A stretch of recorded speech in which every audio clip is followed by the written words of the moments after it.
Hello, and welcome back to Everyday Anarchism, the show that finds anarchism, cooperation, mutual aid, non domination in your everyday life. I am your host, Graham Culbertson. For this week's episode, I'm doing another in my series on higher education and the way that the institution that was the most anarchist institution in the mid 20th century has become the realm of bureaucracy, managerialism, and metrics. Here to talk with me about how education could and should be a gift that we do in common, as opposed to a commodity in capitalism, is Andreas Wittel of Nottingham Trent University. Please enjoy our conversation after the music.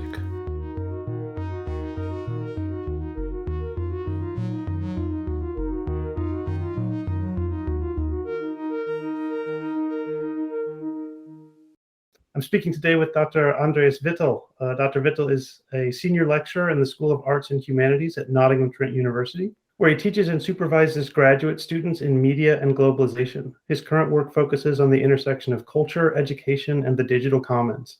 I've invited him on the show today to discuss his thinking on workplaces, education, and the commons and democratic practices as they exist in our current institutions. Andreas, thank you for joining me. You're very welcome. Thank you for having me on your podcast. Oh, it's such a pleasure. So I thought I might just start by asking you to talk a little bit about this idea of education as gift that you wrote a recent article about, because that was what really attracted me to your work. Okay, so I think the first thing I should say, you said I'm focusing on education in my work. I'm not really focusing on education in my work. I'm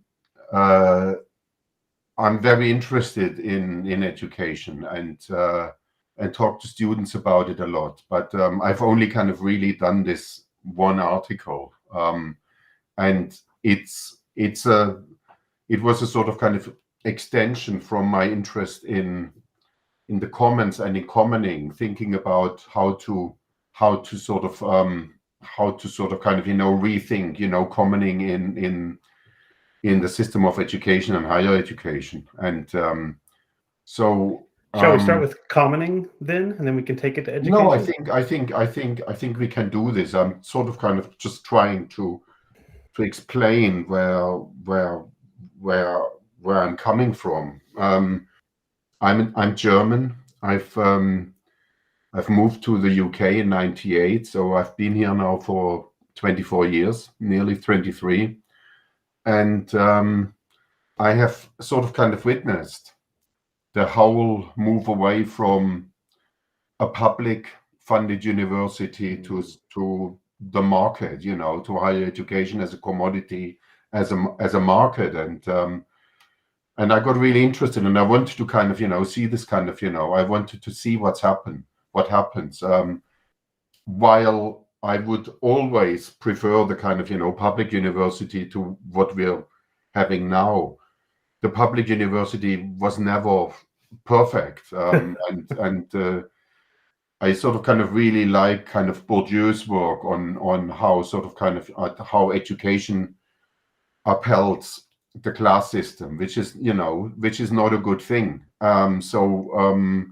That's where my kind of idea came from, to kind of think about, is there a third way to kind of organize education? And we could talk about that a little bit maybe later in sort of kind of school education, primary school, secondary school, a sort of kind of commons, an education commons would be much easier to organize than on a sort of kind of university level. And that has a lot to do because the kind of labor is so specialized, and lots of people could kind of teach on sixth form or so, math or English or whatever, that you wouldn't kind of totally kind of come out of your comfort zone. But it's very hard to teach sort of on the sort of university level, I think, and that's and that's where the problem is. So I would argue, Andreas, it's probably not that difficult to teach at the university level, except that we have defined university level teaching as this incredibly specialized thing. We've done away with generalists, and you can't teach at the university unless you have written 300 pages on some obscure topic that no one else cares about. I would be happy to do away with that element of university teaching as well. I don't know how you feel. no, I think this is a fair point, and this brings us to the question of kind of expert knowledge, and Yes. which there is lots of people who kind of reject that. For example, Ivan Illich wrote about deschooling society, and John Holt is also kind of not a big fan of expert knowledge. There is a good number of critiques of that knowledge, and I think I have a lot of sympathy for it, but I also have a lot of sympathy for expertise, and I do not think that everybody can fly an airplane. So I would feel much better if I'm sitting in an airplane that I know the pilot had a kind of had a proper education how to fly the airplane. It's not so easy. So I think in the social sciences it's probably easier to suggest what you suggest. Whereas as soon as we move to kind of science, it's maybe a little bit more difficult. Perhaps this is certainly not what I brought you on the show to talk about, but this actually came up a little bit. I'm doing sort of a series on higher education. I spoke to Liz Morrish, who I know you know, and also William Deresiewicz, a former Yale professor and now critic of elite education. And I also taught at a STEM academy, high school students, but we're preparing for careers in STEM. And they all say, well, you can't really do this in sciences. But then if you look at something like the World Health Organization, during the COVID crisis, and there were just people on that board, Andreas, experts, who just thought that the solution to COVID was hand washing. And they thought that because they were in these silos of knowledge that had for decades rewarded publications that said hand washing was the way to stop viruses like the coronavirus. And there was lots of research that suggested it was wrong. And the experts said, well, that research was wrong because they were the experts. So I'm sympathetic with you to expertise, but I feel like I'm surrounded by idiot experts all the time. And these paeans to expertise in a world in which it took the World Health Organization a year to acknowledge how COVID was being transmitted because the experts didn't like the answer. It's hard to defend expertise for me right now.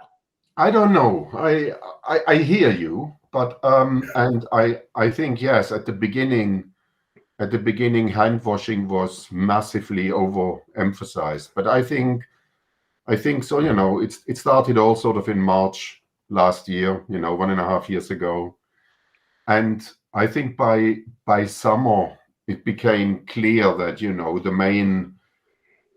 main thing we kind of really need to kind of think about is sort of kind of transmission by kind of breathing and ventilation and and all that sort of stuff. And I think the experts have learned fairly quickly.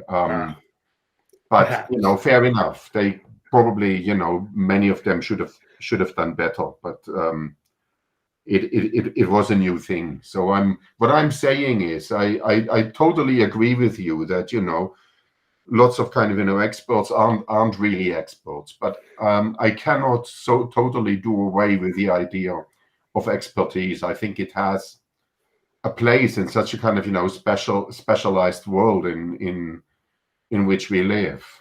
Whether you kind of think about surgeons in operating theaters, you want someone who has been kind of trained, to do this stuff. Otherwise, I completely agree. I do think our educational system, especially higher ed, has gotten too narrow in its definition of expertise and its paths towards expertise. But in that sense, no, I'm not arguing that we shouldn't have scientists, doctors, and engineers. But I do think we could train them in a less narrow way. I want to move from this to talk about Bordeaux, because I don't think the listeners of the podcast are going to know what you're talking about with this critique of education as socialization of an upper class. So do you want to take a moment to explain Yes, that idea? yes. So Bourdieu has written a book, one of his first kind of, maybe his first kind of really important work, with a lot of empirical research that is called Distinction. Mm-hmm. And in this book is it's a Marxist analysis of a class system. It's not just about how much money you have, it's about taste, and it's about culture, and it's about cultural, he calls it cultural capital. So there is cultural capital, which is, the knowledge of certain kind of, cultural forms. Then you have social capital, which is all about, who your friends are and what sort of kind of favors you can get. And then there is the economic capital. And he talks about, forms of translation from one form of capital to another. But the main argument is that education is only reserved for those ones that already kind of come from a sort of kind of middle class background. And at least that was the case for France in the 1960s. And it was also kind of true for Germany, and I suppose for England as well. Now it's not anymore. So that has changed. And I he mean, argues that this system that works via certification of degrees kind of really keeps the class system alive.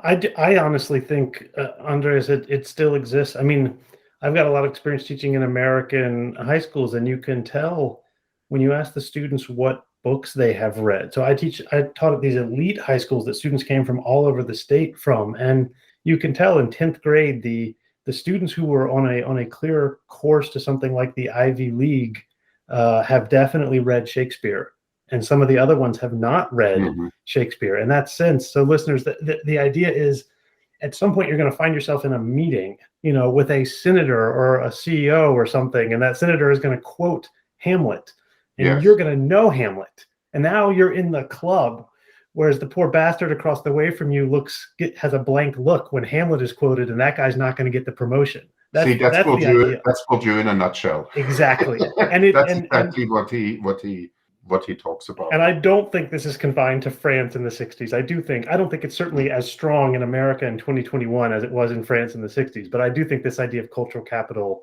still exists, and is another way that expertise can be used to reinforce these kind of things we don't like, this sort of caste system. Mm-hmm. Mm-hmm. Yeah. I don't know. Shall I come back to the kind of education thing? Yes, let's do that. The gift thing. So I was kind of doing a lot of work on the commons and on commoning, and that means I was kind of reading up on gift economies, on Marcel Mauss, who is the kind of godfather of anthropological thought on gift societies, and I was kind of very inspired by a book by Louis Hyde. It's called The Gift, in which he sort of kind of expands a little bit on Mauss and says that gifts do not have to kind of be reciprocated directly. They can sort of circulate in communities, and so you sort of kind of pass it on. He's an anthropologist, and he studied that, and he starts his book thinking about art, where he says art usually exists in sort of Western societies and democracies, economies. It exists in two economies. It exists in a sort of capitalist economy where those ones that have the money can buy art, but it also exists in a gift economy. And he says that art can exist without the gift, without the capitalist economy, but it cannot exist without the gift economy. And the explanation is very simple. He says, even if you pay for a museum entrance, what you get is not sort of kind of, the value for your money. You might pay something, but what you get is a gift. If the work of art resonates with you. So there is a condition of, if it touches you, it makes you think, it makes you feel, it transforms yourself. Then, art is part of this kind of gift economy where you receive something, where you kind of, where you experience gratefulness for what you're receiving, and where you then pass it on, where you talk to your friends about what you've seen and what it did to you. And I was thinking, this is exactly true. This is also true for education. So while we get paid as lecturers and readers and professors and associate professors, and do a job, we try to inspire students. We try to kind of we try to give them something that, ideally they remember for not just kind of a week or two or a year, but maybe for a little bit longer. And it doesn't have to kind of be many occasions, and maybe we don't reach that many students anymore. But when our education resonates with the students, then we have given them a gift. So the concept of resonance is very important for this. And this is really how I started to write about it as a gift, and then kind of how in the next step been thinking about whether it's possible to set up a higher education system as a commons. Yes. Okay. So I want to get that in a second, because it does seem, first of all, I could not agree more with you about the way that education works as a gift. And then there is the there is the simple fact that you also need the salary. You have to get paid, unless you have the wealth to do education purely on some sort of volunteer basis. And that does seem to immediately create the problem that we will talk about in a second, which is education cannot be a gift if there is some sort of managerial or technocratic injunction against the kind of gift you want to give, which is really why I left the classroom, because the administrator said, this is what are you doing? This isn't the kind of education you're supposed to be giving these students. And the students said, well, this is a wonderful gift. This is what we want. But the administrator said, it doesn't matter that it's what you want. And once it ceased to be a gift, I left. I quit. I'm doing this podcast, and maybe I'll do some boring job and make 3 times as much money. But if it's not a gift, I didn't want to be a part of the system. The other thing I just want to say, and I know I have some of my professors listen to this podcast, I wouldn't be here certainly if I had not had that moment of resonance, if I had not had that time in the classroom in high school, undergraduate, and grad school, realizing the gift that I was being given, the community that I was joining. For me, for better for worse, it was English professors who I got this resonance from, and that's why I ended up in the English department. And it was a gift to me from them, and that's what I wanted to give to my students. I find it really interesting what you just said, how some administrators can tell you what to teach students and what not. So you can say, but this is what students like. And they say, we don't give a shit about what you think what students like. We just tell you you can't do that. that in itself is kind of, it's really sort of kind of, you just kind of, rub your eyes in disbelief, but this is where we are. Oh, believe me, I rubbed my eyes in disbelief for a long time before I realized they were serious. I was like, what? But this is the idea that you and I have corresponded about a little bit. This idea of a free and autonomous universe. At this point, the danger is we are giving this gift, but it is attached to a paycheck, and in that way, this gift is being commodified, and we are being commodified. And boy, the students are commodities, especially at a high school. The goal of the school, one of the things they said to me when they said, we don't like your teaching, was like, you're not preparing them for college, which was not true, but that's besides the point. The point was, it was not, they're not learning. It was, you need to set them on this path to success, and that success was not defined by commenting or a gift. It was defined by wealth, prestige, that sort of thing. And I'm looking for a way out of that, Andreas. And in some of your work, I found some interesting ways to think about that. So, do you want me to say something about free and Yes. autonomous universities? Yeah, if you or however you think we can preserve education as a gift within the system we are in, or an alternative system. So, what I found kind of interesting when I did some research is that there was a remarkable number of initiatives, especially in Europe and especially in the UK and in the United States, to create these free and autonomous universities. One of them was the Free University of San Francisco. I've kind of looked kind of quite a bit into that institution, and it was all about teaching on the street, about even kind of outside the classroom, whoever kind of wanted to kind of be part of it, let's do this.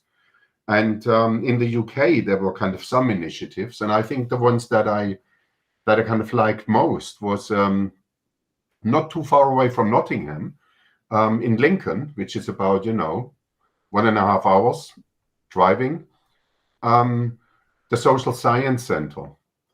And that was kind of created mainly by Marxist, anarchist educators who said, well, we have a space, and we will teach students, and we will give them a certificate, but it will be a sort of kind of certificate that talks about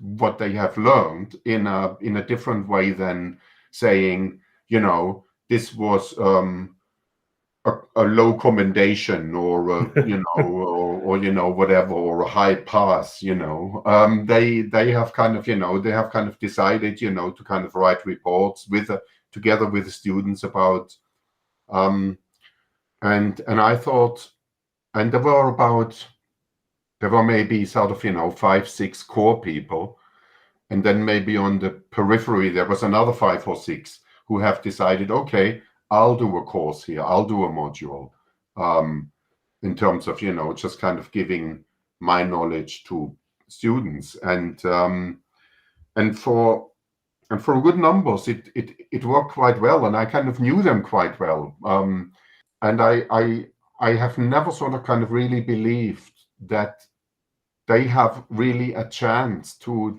keep this going, because they were all stuck. None of them could really afford to say, okay, I don't need the money anymore, I'll leave university, I dedicate myself to this. So what they were doing is they had their daytime job, and then they had this kind of other thing, which initially they of course enjoyed immensely, and it was like a hobby. It was really like, they told me how much pleasure it gave them. But after a few years, it was clear that there is a form of labor involved, and if we cannot sort this problem out, that this free university is an island surrounded by a capitalist sea, then it's very, very hard to kind of keep the island. So I think you could, of course,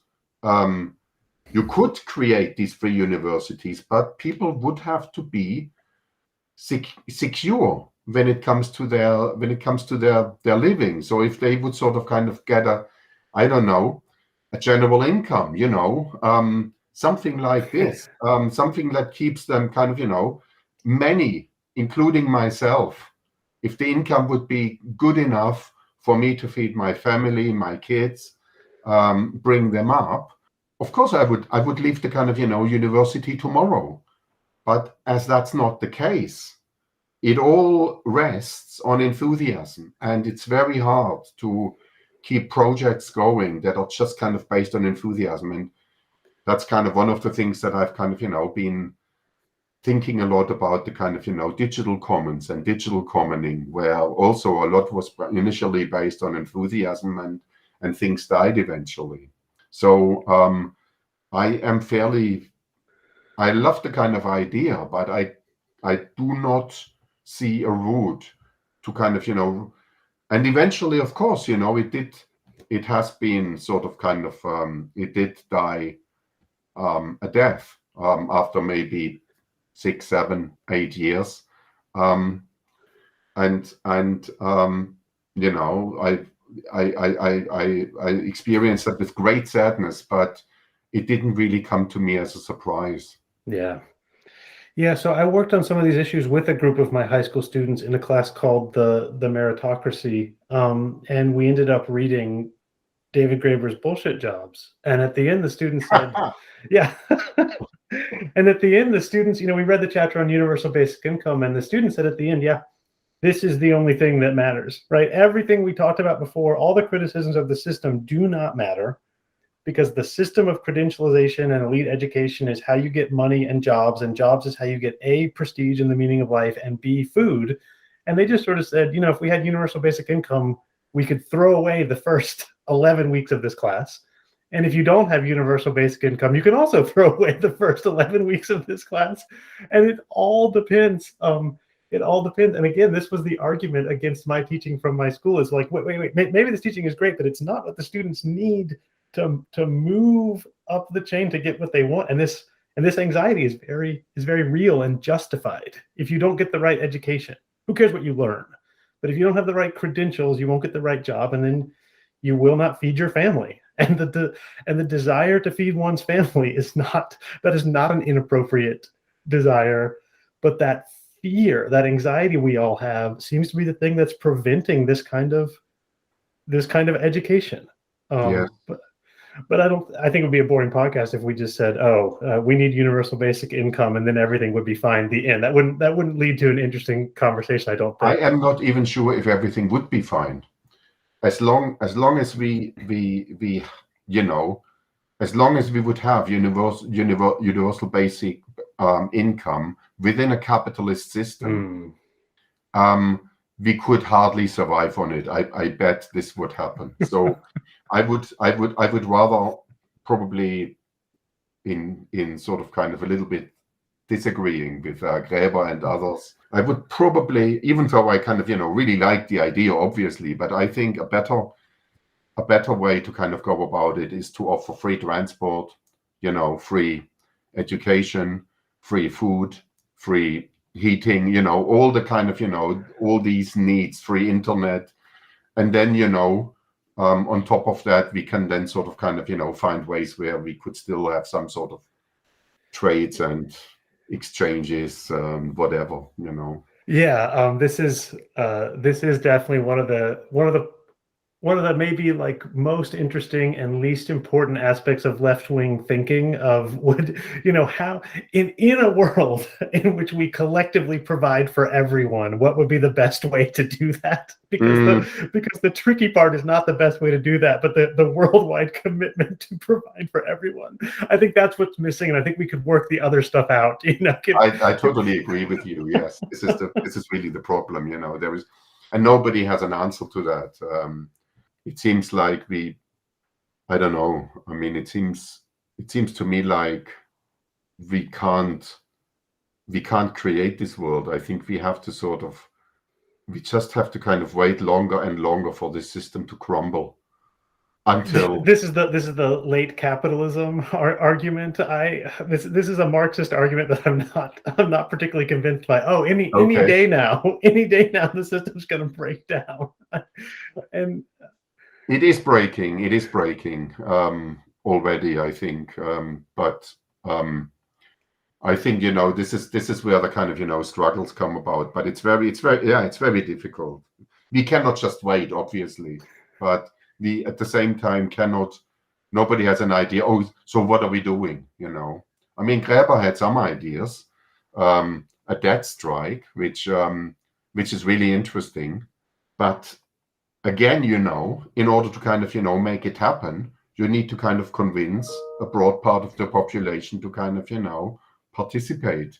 in it. And so it seems like, so let's talk about then the perhaps lost optimism of the digital commons, because that is one of the dreams of the internet, right? Was that it would have made worldwide organization possible. I mean, I can certainly imagine this vision, but it doesn't seem to have come about. So do you have thoughts on this, on why it didn't come about, or if the internet can still be a valuable tool for this kind of organization?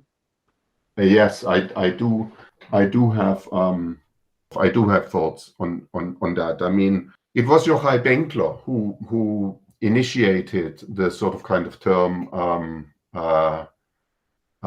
commons-based peer production, which was, okay, now that we have YouTube, we can all produce outside a capitalist economy. And that was a beautiful insight, and it was true. So there was a lot of kind of people who thought, wow, this opens up possibilities that are limitless, that are, we can really kind of, create a totally different world with these digital technologies and with social media.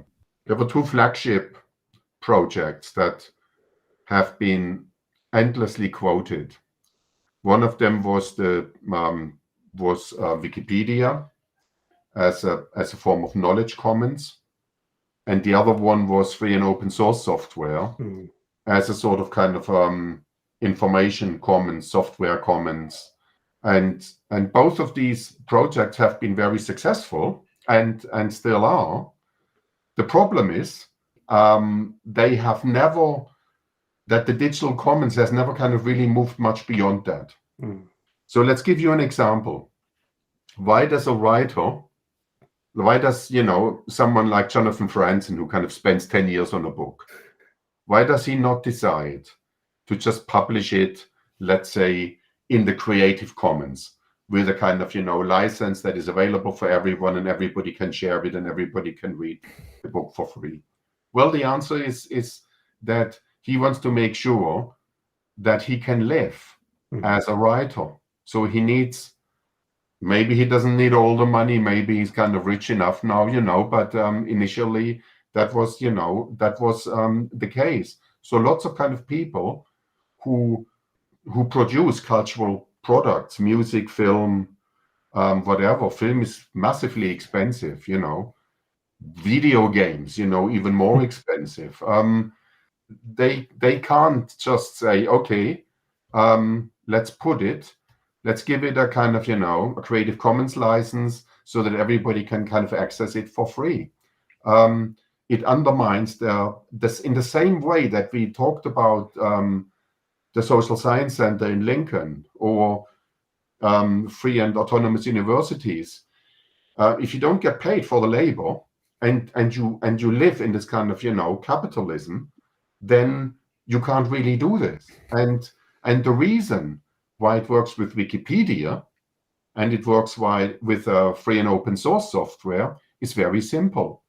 If you contribute to Wikipedia, you don't do this as someone who thinks, okay, I want to kind of really help Wikipedia to grow. So what I'll do now is I spend my weekends and evenings to kind of, write about something that nobody kind of, wrote about and then include a new entry.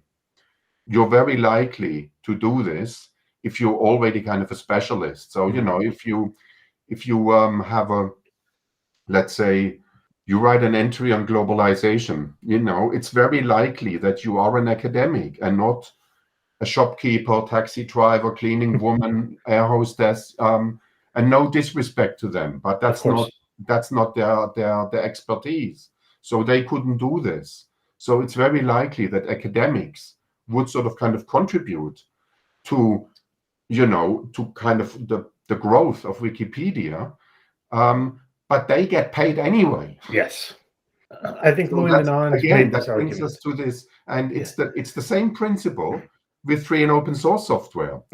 There is a lot of kind of people, programmers, that have jobs, that get paid, and then they publish the open source code, and that's nice. And sometimes they get even fundings from Google, from IBM, from kind of others to exactly do this. But nobody would fund a writer to publish his, her novel with a kind of, with a kind of license that gives it away for free. And if you kind of, expand on it a little bit more, if you think about pharma industry, no, they don't give away their patents so that the rest of the world can get their vaccine. No matter how the whole world wants that, they will not do that. And this is the situation we're in. So I was for a long time very kind of optimistic about the potential, but I'm not anymore. I think it's really limited to kind of some areas, but it doesn't really produce a transformation that is needed.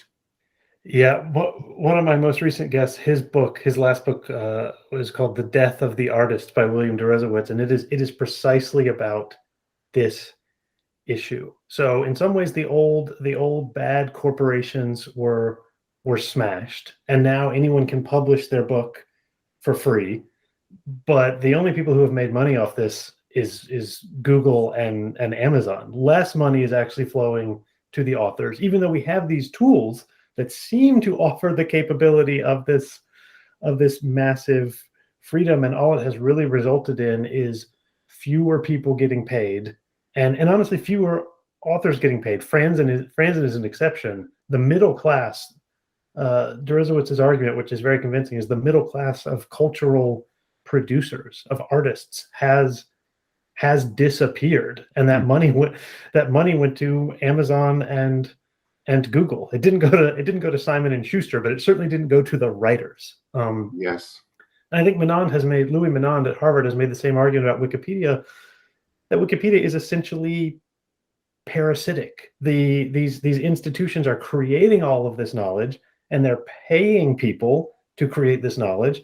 And then in sort of their spare time, the people are putting this knowledge on Wikipedia, and then sort of everyone wins with the knowledge. I guess it's all accessible, but in the meantime, Encyclopedia Britannica struggles enormously, and all sorts of people who would have gotten paid for doing this kind of work are now being put out of business by the people who are doing it for free. Mm-hmm. And this is where the gift becomes this pernicious thing, that it crowds out the worker.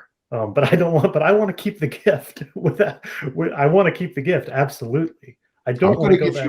I'm going to give you another example when it comes to what I call the knowledge commons, which is academic publishing. Mm-hmm. So, we would have the possibilities now to publish because we get paid. Yeah. Mm-hmm. We would have the kind of possibilities to ditch, Sage and Elsevier and Routledge and and all the kind of publishers that kind of try to kind of make money on our labor. The problem is it doesn't happen because it does happen. So lots of kind of academics have kind of created journals, some as individual main editors, others as an editorial collective. I have a good number of kind of examples, and these journals are actually really good, but they are not considered, even though they are good, they're not considered to be part of this kind of star system, 4-star, 3-star, whatever. So you publish in them, you publish an article in them. Happened to me a number of times, and your article gets devalued because you have chosen this site, to kind of publish. So again, academia, they kind of line up. They they are now used to kind of, living in a capitalist world. Most of them accept it. Those ones that kind of want to break out are in a minority, and they then face obstacles that if they kind of keep doing it, makes their life harder. So I found it very, you had a look at this kind of at at an article on the workplace commons, I really hated myself for publishing it in the journal Sociology, which is the it's the best sociological journal in the UK, the most respected one. But it's owned by Sage, and Sage wants to make money from intellectual labor, and I only did it because of very selfish interests, which is about kind of my academic career, and which doesn't look very great anyway, but I but I thought, okay, I need an article kind of in a kind of highly respected journal, and that is sad, that is sad. But these are the kind of this is the reality, and this is why it's nice to dream about the digital commons and all this. But as I think you have said this in an email to me, the digital technologies, they are not just they cannot just kind of used for the good. They are very ambiguous. And we can see more and more how capitalist economies have taken hold of them. Yeah, well, in some ways, this goes back to the hand washing and the World Health Organization, in that I have no doubt that this little podcast has been listened to many more times than any of the articles I ever wrote. But it wouldn't count. If I were a tenure track faculty member, I could be reaching thousands of people, as I am with this podcast. But if I got something published in the right journal that might be read only by dozens of people, that would be worth more. And the people who are making the decisions, they are not interested in actually having the knowledge reach people. They're interested in perpetuating the system that is rewarding them. And it keeps coming back to this. As long as you say it's selfish. It's not selfish, Andreas, for you to want to keep your job, which feeds you and provides you shelter, and also does the same for your children. That's we cannot ask everyone to live under the bridge teaching until capitalism collapses. That is not an option. Certainly, I will not judge you for publishing in Sage. No, I didn't mean it like that, but you have the choice, and sometimes I do it, but not all the times, and it doesn't make me feel good, that's all I can say, because as an activist, I would like to kind of publish in a way where kind of the sort of kind of knowledge that I produce is always available to everybody, or not just to kind of some university students while they're paying their fees.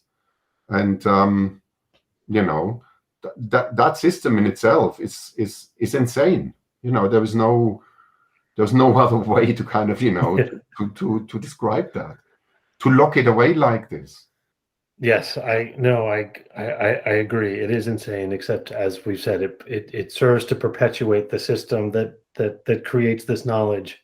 But we are certainly not living in the best way of perpetuating now the current system. So as we're running out of time here, Andreas, what should we do? I quit my job and started a podcast. I don't think that's necessarily going to save the world.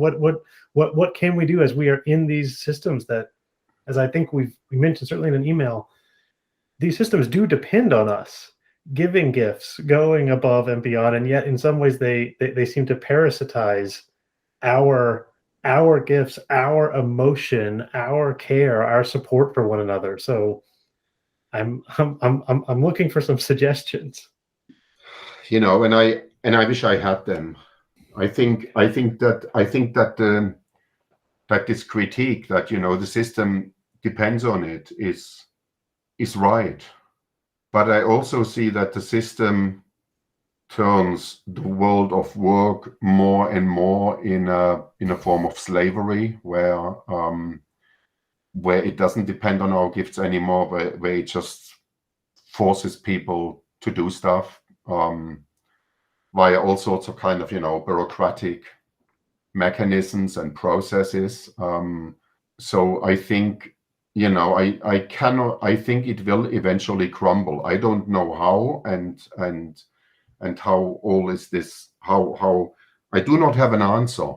But as I said earlier to you, I'm really kind of changing direction at the moment and write about the climate change. I'm responding to a call that's called Living with Extinction, which is something that I've been thinking about a lot, as someone who has kind of small children, being up at night and having sort of kind of thoughts that, or not thoughts, having sort of kind of emotions that are not nice. And then I thought, okay, rather than being up at night, why not collect your thoughts and do something on this? So eventually, I think, it's either too late or not, but extinction is not one point in time, it's a long process. And, over the last 40 years, half of animal species have already been extinct. So, we're right in the middle of it already. Eventually there will have to kind of come an awareness that we have to kind of fight fossil capital, that we have to kind of fight the oil industry, that we do not just say, oh yeah, it's us humans who've kind of created this mess. It's a class thing, as a Marxist, as an anarchist Marxist, I think the kind of struggles are intensifying, and we've seen this after the kind of crisis, after the financial crisis in 2008 with Occupy, with the Arab Spring, and then we had these kind of fights in Turkey and Brazil and all over. And so I in the long run, I am hopeful that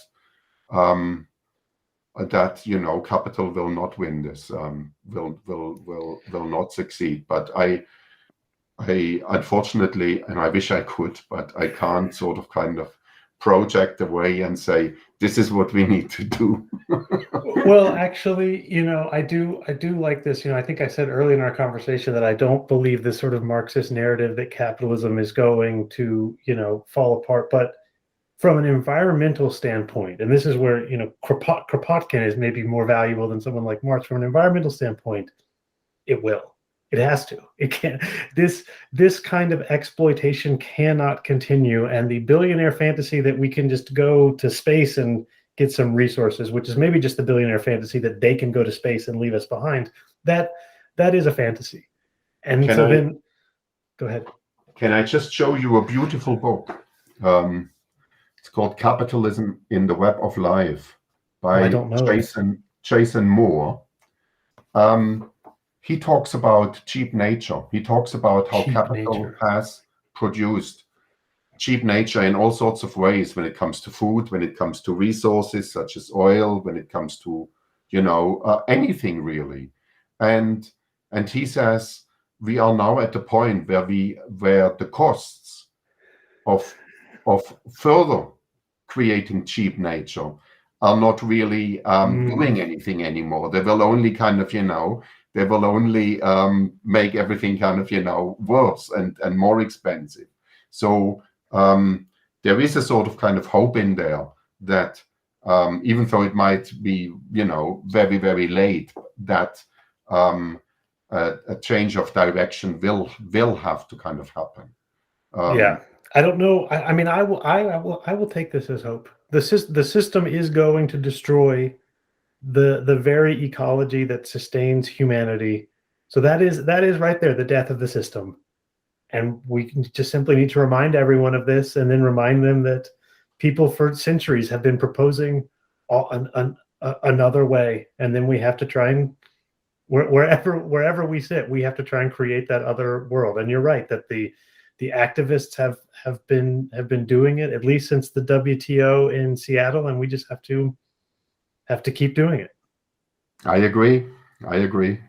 All It's right. nice Well, to it's nice to end hopeful, isn't it? yes, yes. Well, You don't want hope. to end in this, well, it's all falling apart and there's nothing we can do, which is kind of, quite often how I think. So I Uh, would say it is but all falling apart. You are right, but there are things we can do. And from an ecological standpoint, Marx was right. The system does contain within it the seeds of its own destruction.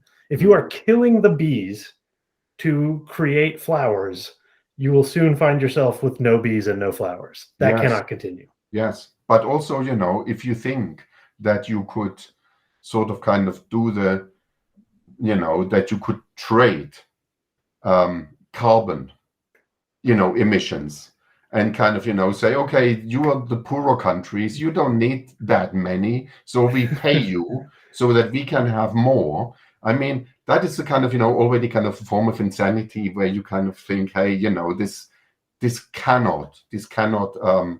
I mean, in the UK, a nice way of creating cheap nature, or a nice example is that just a couple of weeks ago, the UK Parliament has passed a bill where just kind of putting sewage in rivers and lakes and all that stuff is okay.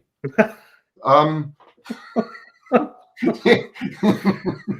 the interesting thing is that the population doesn't like that anymore. Yeah. So let's see what happens. Good. Let's see what happens. Wonderful. Andreas, thank you. Thank you so much for joining me. This was such a pleasure.